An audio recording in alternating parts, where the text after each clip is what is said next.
Transparency international ने 180 ममालिक में करप्शन के तासुर की दर्जा बंदी की और 2020 की इस रिपोर्ट में पाकिस्तान की 4 दर्जे तनज़्ज़ुली हुई है और पाकिस्तान का जो रैंक है वो 120 दर्जे से कम होकर 124 दर्जे पर पहुंच चुका है और 2018 में पाकिस्तान दर्जाबंदी के एतबार से 117वें नंबर पर था। बिल्कुल, 2019 की रिपोर्ट में भी बदउनवानी बढ़ने पर रेटिंग कम हुई थी और पाकिस्तान 117वें से 120वें नंबर पर आ गया था। पाकिस्तान का करप्शन के तासुर में बेहतरीन स्कोर 2016 में रहा था, जब रैंकिंग में हम 116वें नंबर पर पहुंच गए थे, इस पोजीशन पर पहुंच गए थे। और आलमी सतह पर बात की जाए तो करप्शन के खिलाफ बेहतरीन इकदाम करने पर डेनमार्क और न्यूजीलैंड पहले नंबर पर है। अच्छा, यानी कि यहाँ पर बिल्कुल भी करप्शन जो है उसका तासुर नहीं पाया जाता। हम अगर बात करते हैं 2016 में हम बेहतर नंबर पे, तब भी 116 नंबर था, तब भी वो हमारा इट वाज आवर बेस्ट। हाँ, तो हमारा रोल मॉडल ये ममालिक क्यों नहीं होते? न्यूजीलैंड जो है, अगर हम इसकी बात करें, डेनमार्क की बात करें, हम इनके बराबर क्यों नहीं आना चाहते? हम कंपटीशन किसके साथ कर रहे हैं? जनूबी सूडान या सोमालिया के साथ हमारा मुकाबला है। शायद यही वजह है कि जिन मसाइल का, जिन मुश्किलात का हमें सामना है और जितना कर्ज पाकिस्तान पर चढ़ चुका है कि ये करप्शन में जो हमारी दर्जा बंदी रही। अफसोस की बात यह है कि कोई भी जिम्मेदारी लेने को तैयार नहीं है, सब एक दूसरे के ऊपर ही इल्ज़ाम तराशी जो है वो करते रहते हैं। ट्रांसपेरेंसी इंटरनेशनल की ये रिपोर्ट जो है किन बुनियादों पर तैयार की जाती है और इसकी तैयारी के लिए आलमी इदारे जो है उनसे किस तरह से मुआवनत ली जाती है, इस पर कुछ बात कर लेते हैं। जिन इदारों से मदद ली जाती है उनमें world bank, world economic forum के ज़ैली इदारे शामिल हैं। वज़ीर आज़म और हुकूमती अरकान ये दावा करते हैं कि ये करप्शन इंडेक्स मुस्लिम लीग नून के दौर के डेटा से अखज़ किया गया, जबकि रिपोर्ट में टोटल 8 इदारे ऐसे हैं जिनसे ये डाटा कलेक्ट किया गया और इसी की बुनियाद पर पाकिस्तान की रेटिंग की गई है, जिनमें से 6 इदारों ने पाकिस्तान के स्कोर में कोई तब्दीली नहीं की सिवाय वैराइटीज़ ऑफ डेमोक्रेसी प्रोजेक्ट और world justice project rule of law index के, जिन्होंने पाकिस्तान की रेटिंग कम की है। बिल्कुल, इस तमाम सूरत हाल पर बात करने के लिए हमारे साथ मौजूद हैं अहमद बिलाल महबूब साहब। अहमद साहब, बहुत शुक्रिया हमें ज्वाइन करने की। सर, अब जो रेटिंग आ गई है, इस रेटिंग के हवाले से अपोजिशन जो है वो हुकूमत को कसूरवार ठहरा रही है, उसके ऊपर बता रही है हुकूमत जो है वो करप्ट है। हुकूमत कह रही है कि जो डाटा है वो पुराना डाटा है, पुराना डाटा कलेक्ट किया गया है। अब ब्लेम गेम शुरू हो चुकी है, हमेशा की तरह एक दूसरे पर इल्ज़ामात लगाए जा रहे हैं। एक्सपर्ट ओपिनियंस क्या कहती हैं? आप एक्सपर्ट राय आपकी जाना चाहते हैं। और सर ये भी बता दीजिएगा कि ये कहा जा रहा है करप्शन परसेप्शन इंडेक्स होता है, ये कोई फैक्ट्स स्टेट नहीं किए जाते बल्कि परसेप्शन तासुर पर मबनी होती है, ज़रा ये भी समझा दीजिएगा। जी बहुत शुक्रिया। देखिए, ये तो बात दुरुस्त है कि ये परसेप्शन इंडेक्स है, इसका लोगों का तासुर क्या है, यानी ये तो नापना मुमकिन नहीं है कि आपके मुल्क में करप्शन एक्चुअली उसकी क्वांटम क्या था, उसकी मिकदार क्या थी। ये प्रैक्टिकल नहीं है अपना, और दुनिया के किसी मुल्क में भी इस वक्त कोई ऐसा सिस्टम नहीं है कि इसके ज़रिए से उसकी एग्जैक्ट मिकदार को नापा जा सके। तो परसेप्शन देखा जाता है, और परसेप्शन ऐसे होता है कि आप मुख्तलिफ लोगों के साथ गुफ्तगू करते हैं, आप मुख्तलिफ कवानीन का जायज़ा लेते हैं, आप मुख्तलिफ इदारों के अंदर उनकी कारकर्दगी को देखते हैं, और बड़े साइंटिफिक अंदाज में ये सब कुछ होता है। पाकिस्तान के कॉन्टेक्स्ट में 8 इदारों की रिपोर्टों का जायज़ा लिया गया है।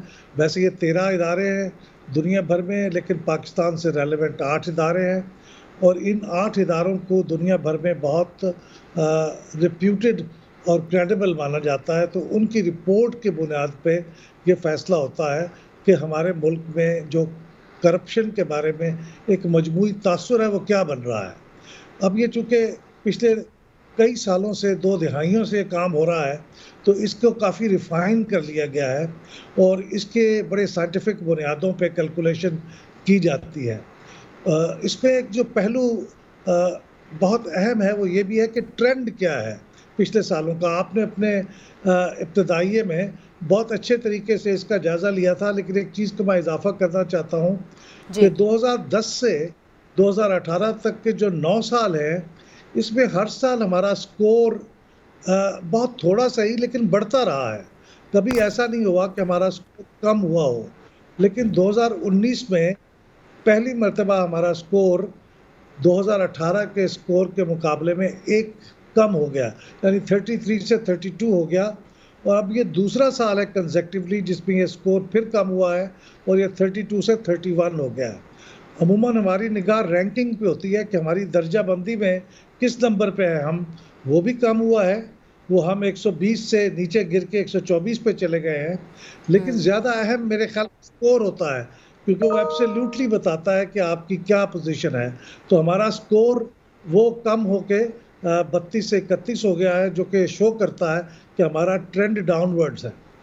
अब आपने ये सवाल पूछा था कि किस पीरियड से डेटा रिलेट करता है, तो मैंने कल इसके बारे में काफ़ी गौर से देखने की कोशिश की और इसी ट्रांसपेरेंसी इंटरनेशनल की वेबसाइट के अंदर ही वो सारे सोर्सेज दिए हुए हैं जिनकी बुनियाद पे रिपोर्ट मुरतब होती है।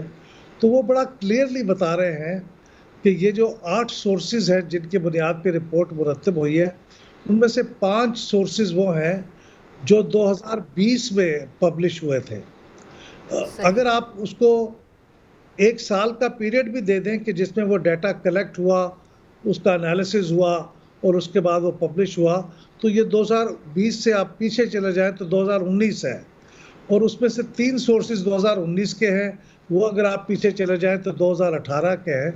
तो ये तकरीबन तमाम सोर्सेज और तमाम डेटा, यानी ये अहमद साहब, ये जो दावा इस वक्त हुकूमती वज़रा की जानिब से किया जा रहा है कि ये जो डाटा अखज़ किया गया था मुस्लिम लीग नून के दौरे हुकूमत में किया गया था, ये हम कह सकते हैं कि ये दावा उनका गलत है?